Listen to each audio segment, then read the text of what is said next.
Nandito na kami ngayon sa SC George na nagsisimula ng paklas ng yung kitchen equipment. Ayan yung counter. At saka yung mga parts ng kitchen doon sa loob. Tingnan nyo kung ano ko gano'n.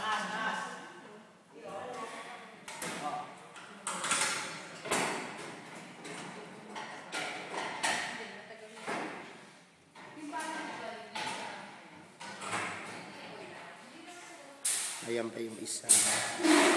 Saka ito pa yung isa. May lababo na may malalim. Diba ang ganda? Kitchen na kitchen siya talaga. Actually, this is the former kitchen ng SC Johnson. Tapos, apparently, nag-transfer sila sa ibang location. Kaya, binigyan nila. Pero so far, ang ganda, diba?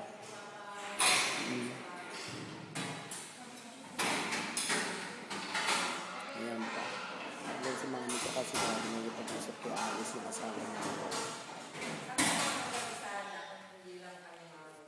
Parang ganito ng gagalaking kitchen namin.